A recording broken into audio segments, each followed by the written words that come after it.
Kita sebagai orang Kristen tahu nggak apa itu karma? Dan masih percayakah kamu bahwa karma itu bisa menyelamatkan hidup kamu untuk menuju ke Allah Bapa Surga? Nah, di video ini saya akan menjelaskan secara detail bagaimana karma itu sebenarnya. Jadi, dengarkan dari awal hingga akhir hingga kamu memahami arti karma sebenarnya. Nah, sebelumnya seperti biasa, saya ingin kita meminta hikmat daripada Tuhan.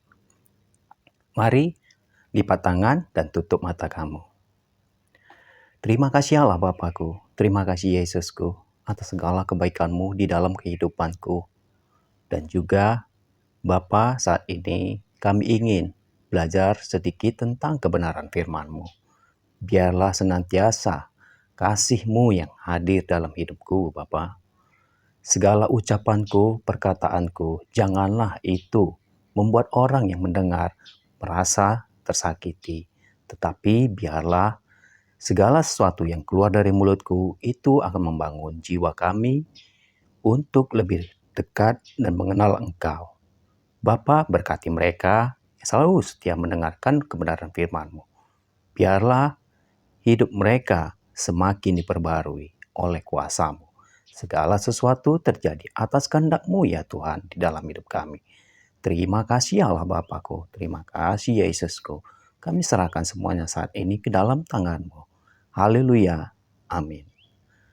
Baiklah saudara-saudara terkasih di dalam Tuhan Yesus Kristus.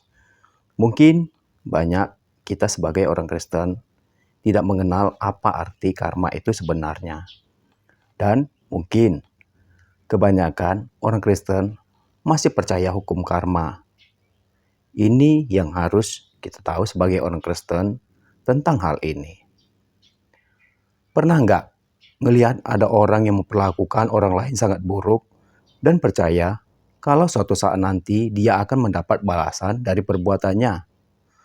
Atau apakah kamu pernah melakukan hal baik kepada orang lain dan berpikir kamu juga akan mendapat balasan dari kebaikan itu? Ini adalah konsep karma yang banyak dipercaya. Sementara karma sendiri adalah konsep yang dipercaya oleh beberapa ajaran-ajaran agama lain. Saya tidak perlu sebutkan ajaran agama tersebut, di mana dia mengajarkan bahwa karma itu adalah di mana apa yang kita lakukan saat ini kita akan terima waktu kita reinkarnasi. Dan parahnya, kebanyakan dari kita yang percaya kepada Tuhan Yesus Kristus percaya dengan hal ini. Saya berharap bagi kamu yang mendengarkan saat ini, kamu bisa berpikir dan mencerna apa arti karma itu sebenarnya. Nah, sebelum saya membahas bagaimana kita mengetahui apa arti karma itu sebenarnya, saya ingin kamu menelaah. Karma itu menurut saya adalah segala sesuatu hasil dari perbuatan kita sendiri. Jadi bukan suatu perkataan ataupun sumpah dari orang-orang mungkin yang ada di sekitar kita ataupun orang-orang yang membenci kita. Kebanyakan dari kita sebagai orang Kristen takut dengan yang namanya karma. Ada yang mungkin menyebutnya, kamu jangan melakukan itu. Jangan sampai mereka mengeluarkan kata-kata atau hukum karma kepada kamu. Dan ini menjadi doktrin dalam diri kita. Nah, kita perlu tahu bahwa dalam Alkitab, konsep karma sesuai dengan konteks, yaitu reinkarnasi. Dalam Ibrani 9 ayat 27 menyampaikan bahwa, dan sama seperti manusia ditetapkan untuk mati hanya satu kali saja, dan sesudah itu dihakimi. Jadi tidak ada arti karma dengan reinkarnasi. Sama halnya dengan kita saat melakukan kesalahan. Apakah kita akan mendapat perlakuan yang sama? Apakah hukuman yang kita percaya secara universal mengatakan bahwa apa yang terjadi sekitar kita akan menimpa kita juga? Jadi kita sebagai orang Kristen harus membuang pikiran itu. Jangan takut dengan segala apa yang diucapkan orang tentang karma terhadap diri kita. Ini salah satu yang perlu kita tanamkan dalam diri kita sebagai orang Kristen. Di mana karma sebenarnya adalah perbuatan ataupun akibat segala yang kita lakukan. Contohnya, contoh sederhana. Misalnya saat ini, mungkin kamu sedang emosi. Kamu menendang pintu dengan sangat kuat dengan kaki kamu. Dan hasil kaki kamu akan menjadi biru dan lebam. Nah, itu yang disebut dengan karma. Segala hasil yang kita lakukan pada saat itu juga. Nah, satu hal yang mendasar dalam diri orang Kristen, yaitu menjadikan karma segala sebagai sesuatu yang menakutkan dalam diri mereka. Mari kita buka di dalam Galatia 6 ayat 7. Demikianlah firman Tuhan. Karena apa yang ditabur orang, itu juga yang akan dituainya. Ingat firman ini. Lalu kita buka dalam Ayub 4 ayat 8. Orang yang membajak kejahatan dan menabur kesusahan, ia menuainya juga. Lanjut kita buka di dalam Matius 26 ayat 52. Maka kata Yesus kepadanya, masukkan pedang itu kembali ke dalam sarungnya. Sebab barang siapa menggunakan pedang akan binasa oleh pedang. Lalu ini ayat yang sangat membuat saya semakin terbuka tentang arti karma. Mari kita buka dalam Lukas 6 ayat 37 sampai 38. Janganlah kamu menghakimi, maka kamu pun tidak akan dihakimi. Dan janganlah kamu menghukum, maka kamu pun tidak akan dihukum. Ampunilah, dan kamu akan diampuni. Berilah, dan kamu akan diberi. Suatu takaran yang baik, yang dipadatkan, yang digoncang, dan yang tumpah keluar akan dicurahkan ke dalam ribaanmu. Sebab ukuran yang kamu pakai untuk mengukur akan diukurkan kepadamu. Nah, dari ayat-ayat yang saya telah baca sebelumnya, di sini kita dapat menangkap dan mengkoreksi bahwa segala sesuatu yang kita lakukan dalam diri kita itu akan menjadi karma atau hasil yang akan kita dapatkan. Jadi saat ini misalnya, pernah nggak kamu ada keinginan kamu untuk memberikan sedekah? Tiba-tiba ada sesuatu hal yang mengejutkan kamu, yaitu kamu mendapat rezeki yang mungkin kamu tidak tahu. Jadi, dari situ kita bisa berpikir, bukan dengan perbuatan, dengan berpikir kita sudah mendapatkan impact-nya di dalam diri kita sebagai orang Kristen. Karena tujuan dari kamu sebelumnya yaitu baik, yaitu memberikan sedekah kepada orang-orang yang mungkin membutuhkan pertolongan dari kamu. Jadi, kebanyakan ya, mungkin sekarang atau saat ini seperti saya yang dulu belum mengerti tentang arti karma itu sebenarnya, ada perasaan takut saya. Misalnya, secara pribadi, mungkin dari orang tua yang mengatakan, kalau kamu melawan saya, hidupmu tidak akan diberkati. Kalau kamu menentang apa perkataan saya, mungkin kedepannya kamu akan merasa kesusahan. Nah, inilah yang salah. Terkadang kita sebagai orang tua yang menanamkan hal-hal yang kurang baik kepada anak-anak kita. Ingat, ucapan sama juga dengan doa. Dan segala sesuatu yang ada di dunia ini, di alam semesta ini.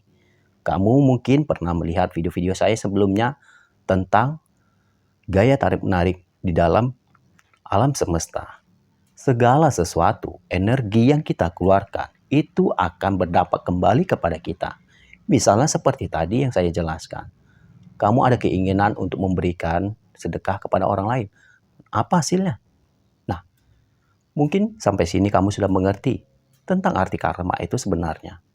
Jadi, karma itu bukan reinkarnasi atau perbuatan kita hari ini yang akan kita dapatkan pada kelahiran kita selanjutnya.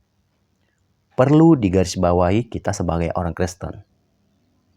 Karma itu tidak bisa menyelamatkan kita untuk menuju kehidupan kekal. Ingat kata-kata ini. Tapi karma itu adalah segala sesuatu tindakan kita yang akan kita dapatkan pada saat itu ataupun yang akan datang, bukan pada saat kita mengalami kematian. Ingat apa yang saya jelaskan saat ini. Jadi, tolong ubah cara pikir kamu saat ini.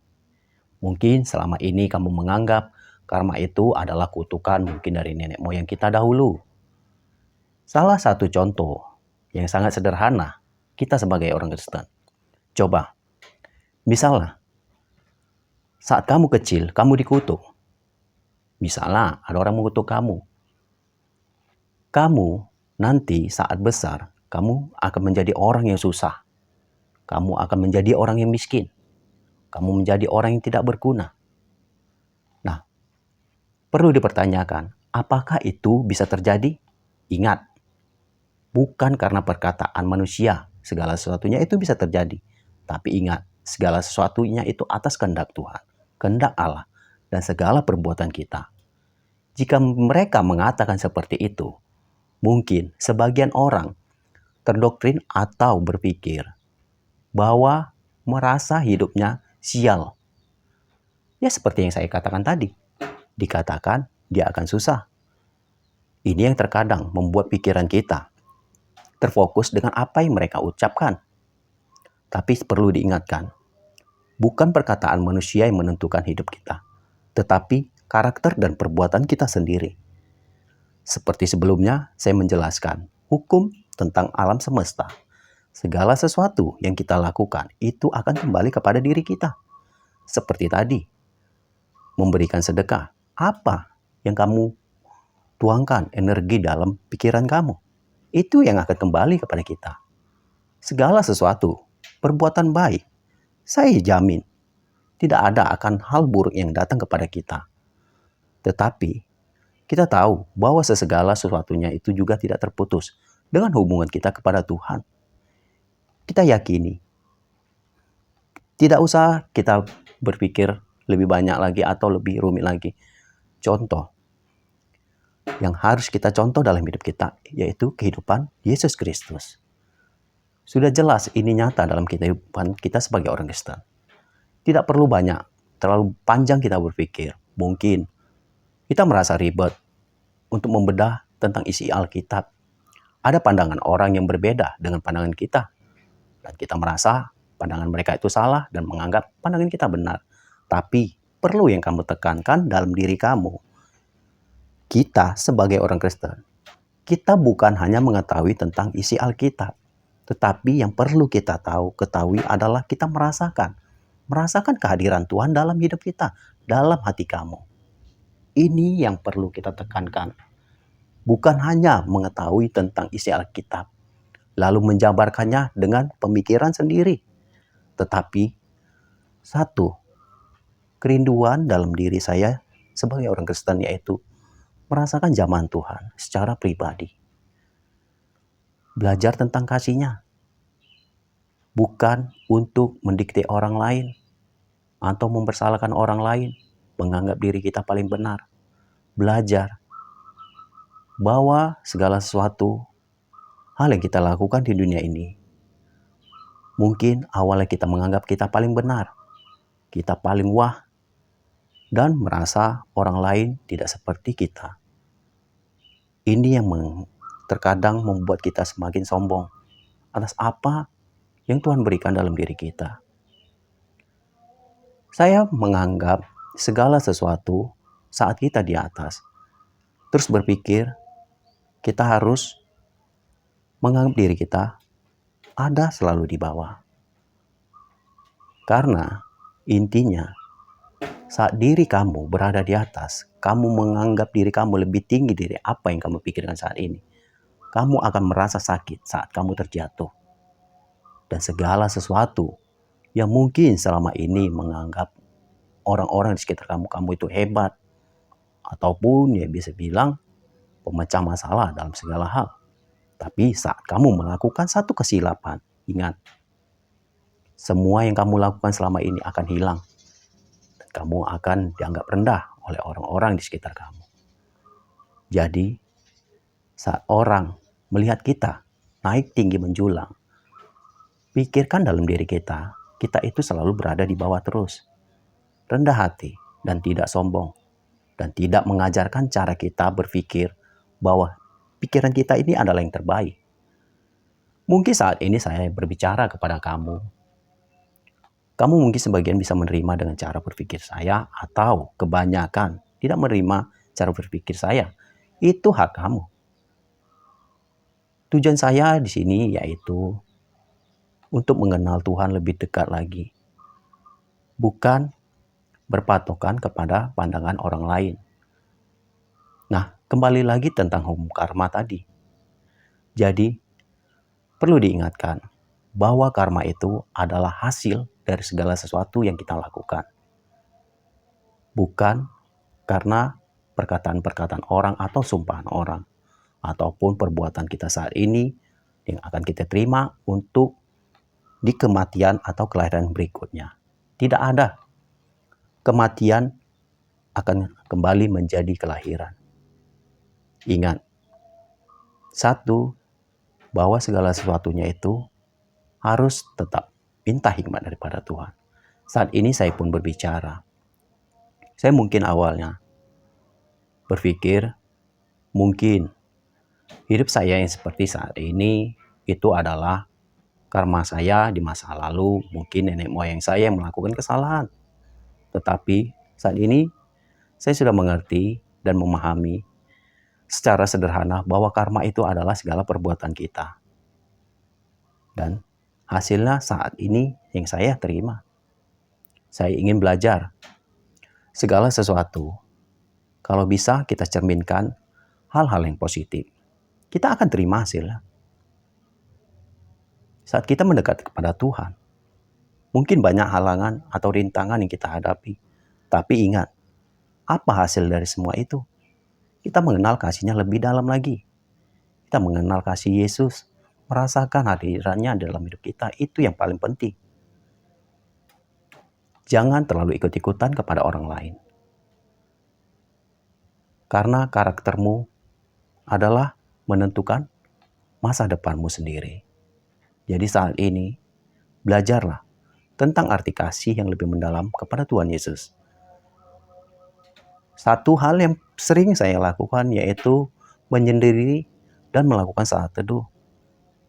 Berbicara kepada Tuhan secara pribadi, mengenal Dia lebih dalam lagi. Masukan-masukan mungkin dari beberapa media tentang yang mengenal Tuhan lebih dalam lagi, mungkin cara mereka berbeda. Tetapi satu hal, ingat, jangan kamu telan bulat-bulat apa yang mereka katakan. Coba renungkan tentang kebenaran firman Tuhan lebih dalam lagi. Nggak perlu banyak ayat Alkitab yang kamu harus ketahui ataupun kamu hafal. Satu, tapi kamu mengetahui apa arti di balik semua itu. Dan minta hikmat daripada Tuhan. Jangan mengandalkan pikiran kita. Ini yang perlu kita tanamkan kita sebagai orang Kristen. Kebanyakan manusia sekarang terlalu banyak ikut-ikutan mendengar khotbah ini, lalu melaksanakan dan menjalankan itu dalam hidupnya. Tetapi tidak sesuai dengan apa yang dialaminya. Hidup kita sebagai orang Kristen yaitu kita perlu mengalami kuasa Kristus dalam hidup kita. Ya seperti saya katakan tadi. Tidak perlu banyak ayat yang perlu kita hafal. Cukup satu tapi kita memaknainya. Minta hikmat daripada Tuhan. Itu yang paling penting. Kembali, saya membahas tentang karma tadi. Kita terkadang selalu didoktrin dengan yang namanya karma ataupun sumpah dari orang-orang di sekitar kita. Saya tidak peduli, baik itu dari orang tua kamu, teman kamu, ataupun mungkin bagi pasangan kamu.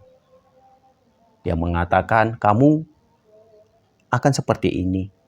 Hidup kamu akan menjadi buruk kalau kamu tidak mendengarkan saya. Saya secara pribadi selalu apa yang dikatakan orang, saya mendengar perkataan itu mendidik. Dan saya minta hikmat kepada Tuhan. Apa makna dari semua kejadian itu? Itu yang saya lakukan selalu dalam hidup saya. Bukan dengan menerima atau mencoba apa yang orang lain katakan, menerima dengan bulat-bulat. Itu bukan kepribadian kita, itu bukan karakter kita. Ini yang perlu kita tekankan. Jadi saat ini kamu sudah memahami tentang karma itu. Karma itu bukan cara kita untuk selamat di dalam kehidupan kekal. Tapi karma itu adalah segala hasil perbuatan kita. Jadi lakukanlah hal-hal yang positif untuk kita bisa hidup dalam damai di dunia ini. Karena segala sesuatu, apapun yang ada di alam saat ini, itu ada gaya atau segala tindakan tarik-menarik. Ingat kata-kata ini. Dan saat ini, yuk, mari kita akhiri dengan minta hikmat daripada Tuhan. Terima kasih Allah Bapakku, terima kasih Yesusku. Mungkin sebagian orang tidak mengerti atau belum memahami apa yang saya sampaikan. Tapi saya yakin percaya Tuhan, apa yang keluar dari mulutku dan ucapanku, Tuhan, bukan tujuanku untuk menyindir atau melukai hati orang lain. Tapi di sini juga aku belajar bahwa aku perlu belajar, Bapa. Aku ingin mengenal Engkau melalui kebenaran firman-Mu secara lebih dekat lagi dan lebih intim lagi. Bapa, saat ini aku berdoa juga buat mereka yang mendengarkan. Biarlah mereka lebih mengenal Engkau lebih dekat lagi. Tanamkan dalam diri kami Tuhan bahwa hidup ini harus belajar dan selalu rendah hati, berserah di dalam Engkau. Karena melalui kebenaran firman-Mu, kami mengerti, kami ingin merasakan jamahan-Mu. Terima kasih Allah Bapakku, terima kasih Yesusku. Engkaulah sumber hikmat, sumber pengetahuan dalam hidup kami. Biarlah kami tetap andalkan Engkau dalam segala apapun usaha yang kami lakukan. Karena Engkau Yesus yang hidup di dalam diri kami. Terima kasih Allah Bapakku. Kami akan akhiri dan kami serahkan semuanya ke dalam tangan-Mu saat ini. Haleluya. Amin. Baiklah teman-temanku, biarlah setelah kamu mendengarkan video ini kamu bisa men-share-nya buat yang lain dan tetap andalkan Tuhan dalam hidup kamu. Selalu tetap rendah hati. Tuhan Yesus memberkati hidupmu hari ini dan sampai selama-lamanya. Haleluya. Amin.